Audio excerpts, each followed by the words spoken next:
Hang on, help is on the way. I'll be there. What's it say? Get the out. What? What's it say? It was a message from Kim about flying through Schiphol. I thought Kim was coming. She's trying. I was trying to come here. Yeah. Still? Yeah. What a soldier. She's like... Everyone's trying to get home. She's trying to just... Oh wait, where is she? In Amsterdam? She's in Amsterdam. That'd be sick. Now tell her to come out. We'll all stay out here together. We're all in and out. Captain always goes down with the ship.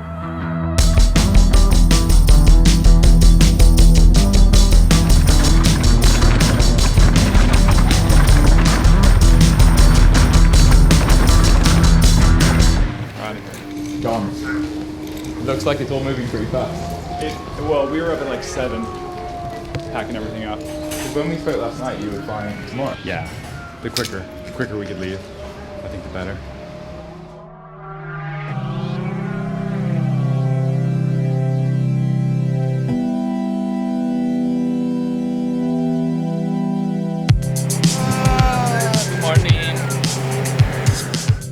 We are in Stellenbosch and we're about to race Cape Epic, the first alternate race of the year.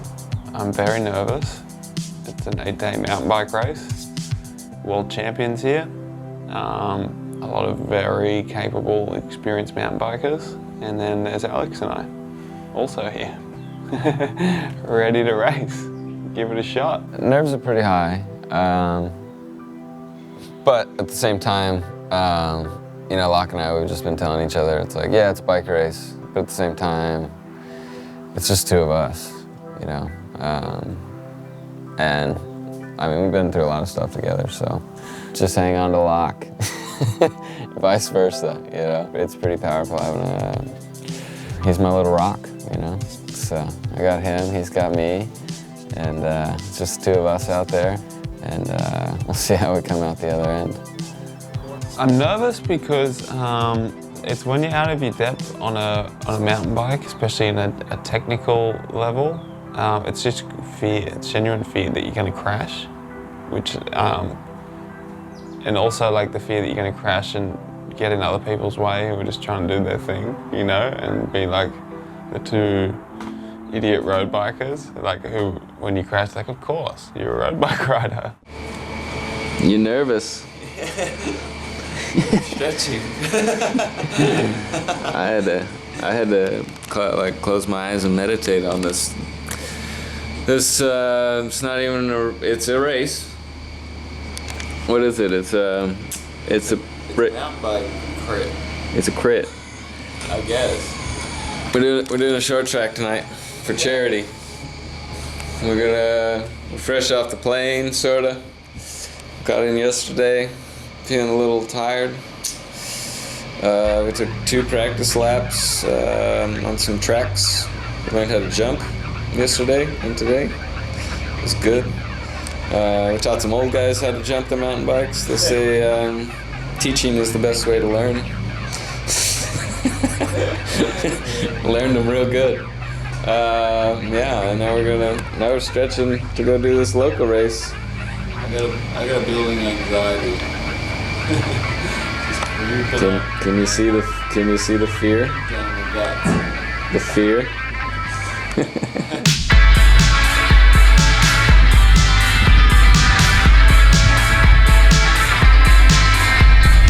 We did a short track race here in a township just outside of Stellenbosch. We're gonna do a little tune-up mountain bike race Wednesday night before Cape Epic, starting on Sunday. We're looking forward to it. If you could think of a cooler race, you know, like tell me, because like it was so sweet. Sort of through the township, there's like a BMX track in it. You sort of dropped off a hill, a few berms, and the race was like half an hour long. This is a real mountain bike race. These are real mountain bikers, and I'm not a real mountain biker. I feel like an imposter right now, you know? And now you actually go and do it, so it's like you're gonna be found out.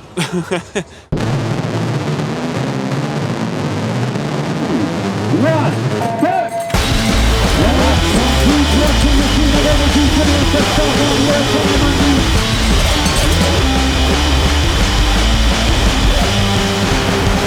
It's called the Champions Race for a reason. You get out there and you're like, oh yeah, it's a little local race, get around.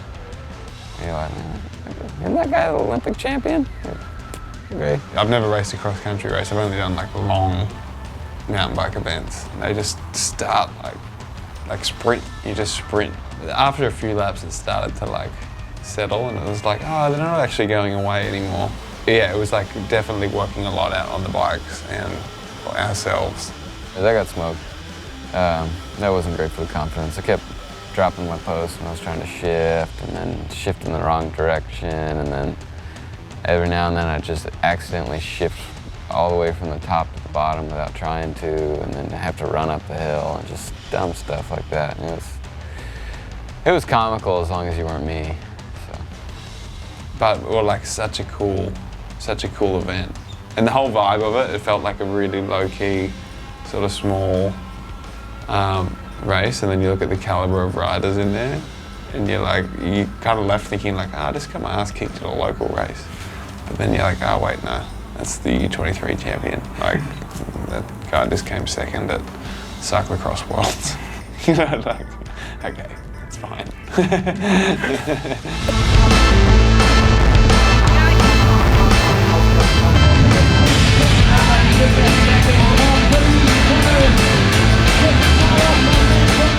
And I finished dead last. I was dead last.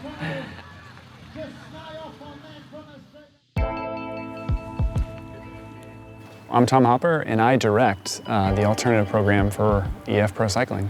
I wear a bunch of different hats, so I would say my profession would be the mechanic side, but I'm also doing a little bit of logistics, driving. I'm the bus driver, you could say. I definitely get nervous at these events. This one probably more so than any of the others. I think what I've learned with the alternative stuff, once I've gotten to the events, is that you sort of just need to embrace the experience and sort of enjoy the experience where you are. And that the result, one, is out of my control. I think it's just about being sort of in the moment, understanding where you are. You know, these places we get to travel, for example, Three Peaks, that was probably my favorite last year. Just the race in general, just seeing a different side of cycling that I'd only seen, you know, on the internet, videos. I've heard of the race so much, and sort of being able to be there, see the people that do it. That's what I love about it. The guys are bike racers, and from last year, the experience showing up to these unknown races, we go into it and we're all sort of like, yeah, we'll just get out there and see what happens. And what I've learned is these guys are serious racers. If you could have two guys on a team to work together, I mean, this is like Batman and Robin. They're really gonna help each other get through this. And just getting through it, yeah, I would say that would be a success. I think we both seem very relaxed, but we also understand each other in that, like, we both know we're shitting ourselves. Like, behind closed doors when it's just like the two of us in the room, we're just like, man, like, how you feeling? You know? There's absolutely no one I'd rather be riding it with. Because it doesn't matter, like Alex could show up unfit or sick or whatever, but you know he's gonna give you everything when you start. He's a real racer, right? So like when that gun drops, like he sees red sometimes, you know, and he's willing to lay it on the line. Lachlan's certainly a little calmer than I am, certainly in a race situation. When I say calmer, I mean he looks at the big picture a lot more, and I can be a bit short-sighted, better for worse. I mean, I think my biggest strength, I hope my biggest strength for this will be my mechanical expertise.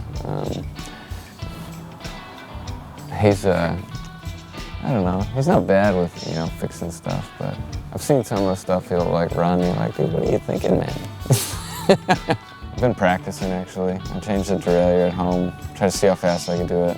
If they were able to, let's say under 5 minute, like mechanical, if they were able to pull that off, I think that would be a success.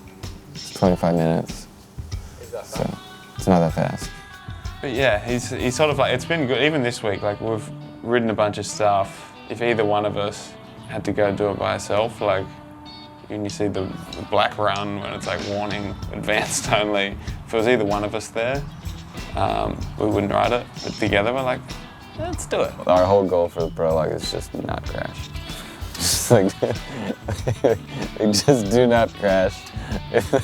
That's gonna be the day when everyone comes out, because it's in Cape Town. We can finish a minute and a half down, 2 minutes down, 40 minutes down, I don't know. And they're not gonna know there. People are gonna see it on the results and be like, oh, Alex, Lachlan, they suck. If you do crash, there's gonna be someone taking a picture of it. You're gonna be tagged in 19 different photos by the time you get out of the hospital. You know, it's like, let this experiment not be that. I have fear. I got the fear. I caught it. It's because he's been hanging around with me too much. I caught the fear, baby. Now you're afraid.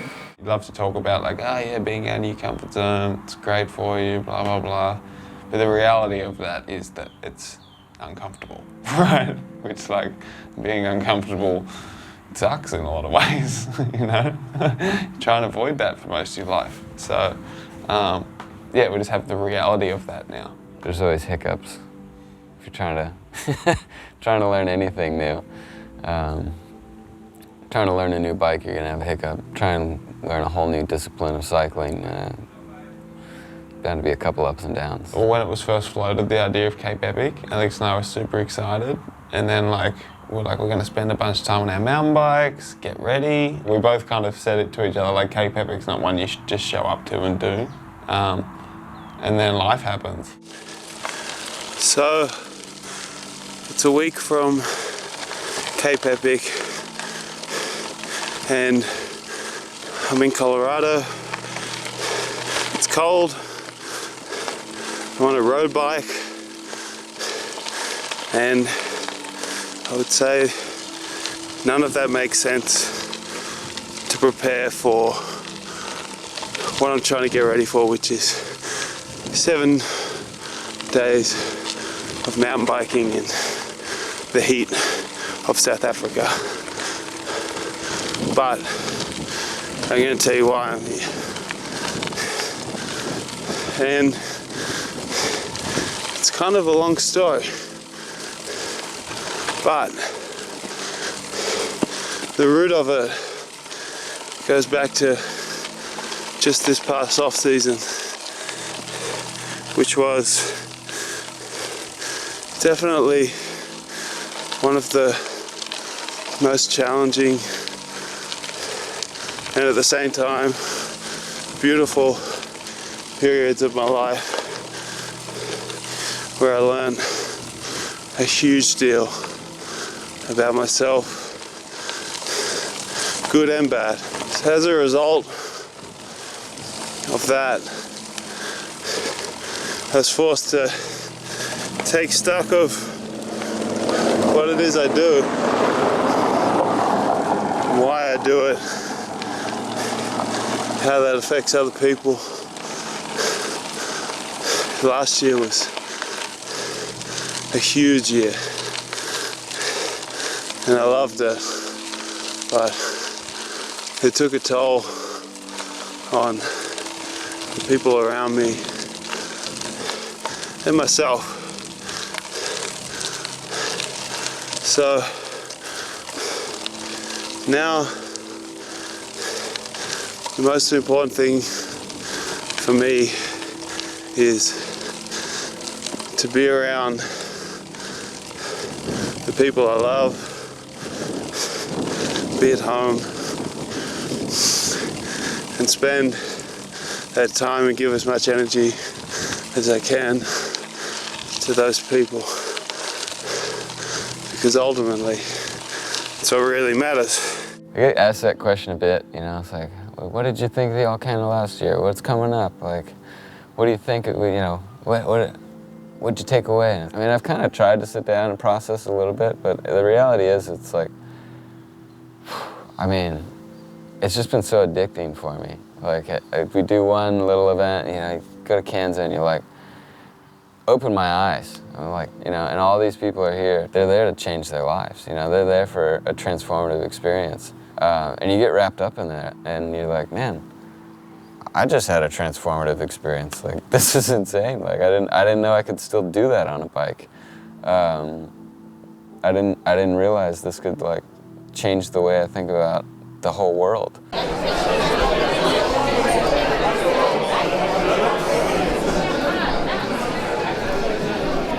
We just got word, the race officially canceled. I mean, it makes total sense. You can't, like, if you look at that, how the village would be. Yeah. Hold on. Tom just texted. They're leaving now. Right now. Now.